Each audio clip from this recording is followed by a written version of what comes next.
Islam is a beautiful religion. And an aspect of its beauty is that the entire religion can be summed up in a few words. Today I would like to mention 12 virtues of the very essence and soul of Islam. La ilaha illallah. First, the first obligation on a person is to say La ilaha illallah. The first matter to invite the creation of Allah subhanahu wa ta'ala is La ilaha illallah. And explaining its meaning. Only Allah deserves our worship. And only Allah is the one who created us, and He created us for that very purpose. All good deeds are accepted after a person says La ilaha illallah.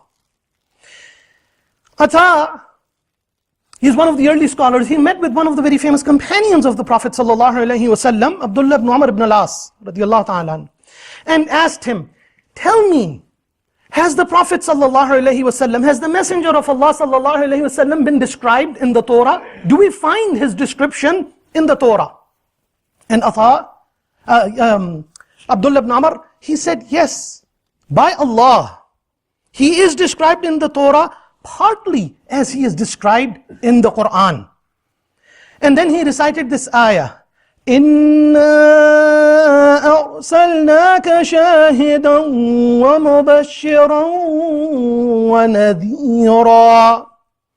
Indeed, we have sent you, O Muhammad sallallahu alayhi wa sallam, as a witness, a shahid, as a mubashshir, as a bearer of glad tidings, and as a nadhir, a warner. You are my slave and messenger. I have called you al-mutawakkil, the one who puts his trust in Allah subhanahu wa ta'ala, who is neither coarse, nor loud, nor harsh in the markets. Allah will not take him until He has made the crooked community straight by him, so that they say La ilaha illallah. This hadith is in Sahih al-Bukhari, and listen to the last part of it. So that they say La ilaha illallah, and by it the blind eyes are opened, and are the deaf ears, and the covered hearts. Secondly, the first matter Prophet Muhammad sallallahu alaihi wasallam himself used to invite people to was La ilaha illallah. In the days of Hajj before Islam, the pagans, they used to set up a market in Arafat during the days of Hajj. And it was called Dhil Majaz. A tribal leader from Bani Kinana, he says that I saw Muhammad sallallahu alayhi wasallam saying in the market, say La ilaha illallah, and you will be successful. Successful, and this hadith is authentic, it's reported by Imam Ahmad in his Musnad. Successful in this life, and successful in the life to come. Third, the Messenger of Allah sallallahu alaihi wasallam not only himself invited people clearly and openly to La ilaha illallah when he sent Mu'adh ibn Jabal radiyallahu ta'ala to Yemen. He sallallahu alayhi wa sallam said, this hadith is also confirmed and authentic, it's reported in Sahih Bukhari, Sahih Muslim and elsewhere. You are going to some of the people of the book. When you come to them, I'm just quoting portion of this hadith. When you come to them, call them to testify, La ilaha illallah wa Muhammadur Rasulullah. Call them to be a witness to the truth of these words, that nobody deserves worship except Allah alone, and that Muhammad sallallahu alayhi wa sallam is His servant and messenger. The fourth question is why? Because La ilaha illallah is the peak of Islam. It is the highest point of this deen. There is nothing above, there is nothing more important, there is nothing more emphasized than La ilaha illallah. It is what stands out the most. As Rasulullah sallallahu alayhi wa sallam said in a confirmed hadith which is in Sahih Muslim, Iman has over 60 or 70 branches. The most excellent of which, The best, the most superior part of Iman is La ilaha illallah. Fifth, Iman, faith, weakens. We get addicted to entertainment. And the noise around us draws our hearts and minds away from Allah subhanahu wa ta'ala. When Iman plunges, what is the advice of our Nabi sallallahu alayhi wa sallam to restore it? Renew Iman in your hearts. The companion said, how do we renew Iman in our hearts? How do we do that? He sallallahu alayhi wa sallam said, this hadith is also in the Musnad of Imam Ahmad, say La ilaha illallah many times. Repeat La ilaha illallah frequently. The thought of Allah leaves our minds in the constant feed of breaking news, emails and phone calls, and notifications. What is the best way to think of Allah again? The Prophet ﷺ said, this is a confirmed hadith in Sunan al-Tirmidhi, أَفْضَلُ ذِكْرِ لَا إِلَهَ إِلَّا اللَّهِ. The best way to remember Allah, to recall Allah subhanahu wa ta'ala, is La ilaha illallah. Sixth, one night, the Prophet ﷺ woke up from sleep. And the first thing which he said is, he pronounced, La ilaha illallah, subhanallah. How many fitnas have come down on this night? How many fitnas have descended on this night? And how many treasures have been disclosed? Go and wake up the sleeping inhabitants of these houses, referring to his family members, for salah, for prayer. And then, this hadith is in Sahih Bukhari, he sallallahu alayhi wa sallam said, a well-dressed soul in this world may be naked in the life to come.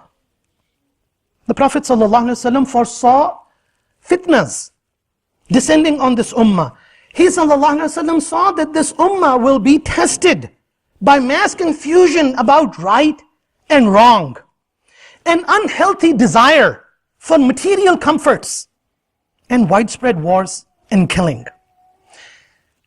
His solution for such times: go back to the fundamental truth and keep going back to that fundamental truth. La ilaha illallah. And exert yourselves and encourage your family members to increase in their devotion and in their worship of Allah subhanahu wa ta'ala. Seventh, every Muslim strives to do good deeds, to increase their account of good deeds. But there are two things over here. All good deeds are not equal. Second of all, the good deeds have a very special effect. They literally obliterate sins. Abu Dhar, radiyallahu ta'ala, a famous companion of Rasulullah sallallahu alayhi wa sallam, he asked Rasulullah sallallahu alayhi wa sallam for advice. This has been the tradition which the pious men of this ummah have inherited from the companions. The companions would go to Rasulullah sallallahu alaihi wasallam and actually ask him for sincere, honest advice, not just for the sake of asking. And the pious men have this tradition that whenever they are visiting, they will go to the person who is pious, who is righteous, who has the knowledge of this deen, and they will ask and seek some advice, some words of wisdom. And they will take it to heart. So Abu Dhar radiyallahu ta'ala, he said, O Messenger of Allah sallallahu alaihi wasallam, give me some advice. The Prophet sallallahu alaihi wasallam said, if you commit a sin, wipe it clean by doing a good deed after it. So Abu Dhar asked, O Messenger of Allah sallallahu alaihi wasallam, is La ilaha illallah a good deed? Is it a good deed? The Nabi sallallahu alaihi wasallam responded, this hadith is in the Musnad as well, Afdalul Hasanat. La ilaha illallah, Afdalul Hasanat. It is the best of all good deeds. Eighth, above us are heavens, 7 of them. And each heaven has a gate that opens only with the permission of Allah subhanahu wa ta'ala. Above the 7 heavens is the Arsh, or the throne of Ar-Rahman, of the most merciful God. The power of La ilaha illallah opens the gates of the heavens when a person says it sincerely. If he stays clear of major sins, kaba'ir, such as backbiting, disobeying parents, mistreating the spouse, bribery, and others, these words reach Allah subhanahu wa ta'ala swiftly. Rasulullah sallallahu alayhi wa sallam said, this hadith is in Sunnah Tirmidhi, no worshipper has ever said, La ilaha illallah, sincerely, with ikhlas, with a true desire to please Allah subhanahu wa ta'ala, except that the gates of heaven are opened for it until it reaches to the throne, so long as he avoids the major sins.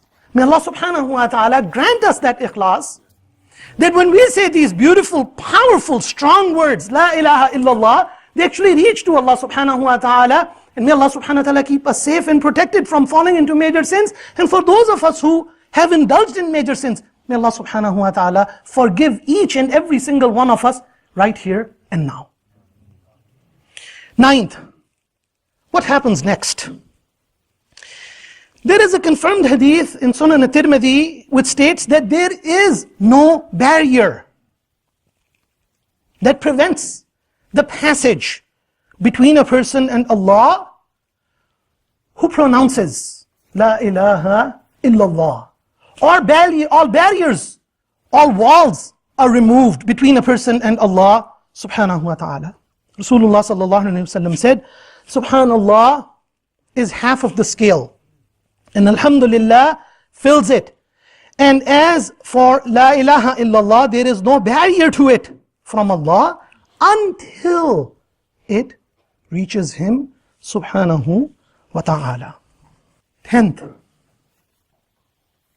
our lives, dear brothers and sisters, every single one of us, male, female, young or old, no matter where we are from, no matter what language we speak, they are slowly slipping away with every second, whether we realize it or we don't, until we reach our final moments. If Allah subhanahu wa ta'ala wills that we be surrounded by our family and friends and our loved ones, the Prophet sallallahu alaihi wasallam has instructed them to remind the dying person to say La ilaha illallah one time. If a person speaks after saying that, he converses, he talks about something else, then he is to be reminded to say those words one more time, and that's it. Because Rasulullah sallallahu alaihi wasallam said, hadith is in Sahih Muslim, exhort those of you who are dying to recite La ilaha illallah. The most powerful words that you can say with worsening sickness, or when the death rattle begins when surrounded by family and physicians, are La ilaha illallah. The Nabi sallallahu alaihi wasallam in his final moments himself would wipe his face with water sallallahu alaihi wasallam, and he sallallahu alaihi wasallam repeated La ilaha illallah. This hadith is in Sahih al-Bukhari. The final words, these final words, when uttered with yaqeen, with surety, will erase the sins. As Rasulullah sallallahu alaihi wasallam said, this hadith is in Ibn Majah, there is no soul that died bearing witness to La ilaha illallah and that I am the messenger of Allah from the heart with certainty, but Allah will forgive it. 11th, the next stage after death is the grave. The grave, dear brothers and sisters, is a dark and dangerous place. The strength of La ilaha illallah will also accomplish something for you in that dark and dangerous place. It will work to free you from the darkness and the danger and other things that await a person in their grave. In fact, there is a hadith in Sahih al-Bukhari which tells us that the first question a person will be asked in their grave will be about La ilaha illallah Muhammadur Rasulullah, and Allah subhanahu wa ta'ala will make the believers strong. Allah subhanahu wa ta'ala will give them a special strength from Himself so they are able to say these words in the grave when they are tested by the angels of Allah subhanahu wa ta'ala. May Allah subhanahu wa ta'ala give every single one of us that strength at that moment. 12th and last, on Yawm al-Qiyamah, on the Day of Judgment, whatever we did in this life, all of our actions, whatever we have done in this life, the good and the bad, it will be weighed on a scale. A man will be called in front of the entire creation. 99 scrolls will be laid out. Each scroll will go as far as the sight reaches. And Allah subhanahu wa ta'ala will ask, do you deny any of this? This will be His list of sins over an entire lifetime. Have those who recorded this wronged you? He will say, no, Ya Rabb. He will say, do you have an excuse? Do you have an excuse? Are you going to defend your sins? He will say, no, Ya Rabb. So He will say, rather you do have a good deed. This person will be sure of his destruction, because he is not talking to just anybody. This is a mukalama, this is a dialogue taking place between himself and Allah subhanahu wa ta'ala. And this person will be sure that there is no good deed. All I have is this scroll after scroll, this record after record of sins. But he will be said, rather you have a good deed with us, and you will not be wrong today. No injustice will be done to you today. And then Allah subhanahu wa ta'ala will bring out a bitaqa, a card, on which will be written, Ashhadu an la ilaha illallah wa ashhadu anna Muhammadur Rasulullah. He will say, bring your skills. Now your deeds will be weighed. And this person will say, oh Lord, what good is this card next to these scrolls, this long list of sinful life that I have lived? And Allah subhanahu wa ta'ala will tell him, you will not be wronged. And then He will say, the scrolls will be put on a pan. It will be put on a scale. And the card will be put on the other side of the scale. And the scrolls will be light, and the card will be heavier.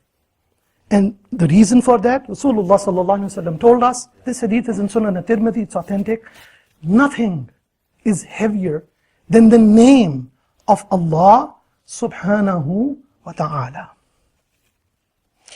Say it with yaqeen, say it with surety and confidence, La ilaha illallah. Say it with hub and conviction, with love and conviction, La ilaha illallah. And say it with iman and faith in Allah and His Rasul sallallahu alayhi wasallam, La ilaha illallah. May Allah subhanahu wa ta'ala never for a moment make us doubt the truth of La ilaha illallah. May Allah subhanahu wa ta'ala fill our hearts, our lives, our families, our graves, and our scale of good deeds with the nur of La ilaha illallah. May Allah subhanahu wa ta'ala unite all of us upon La ilaha illallah, and may Allah subhanahu wa ta'ala forgive us our sins by our belief in La ilaha illallah.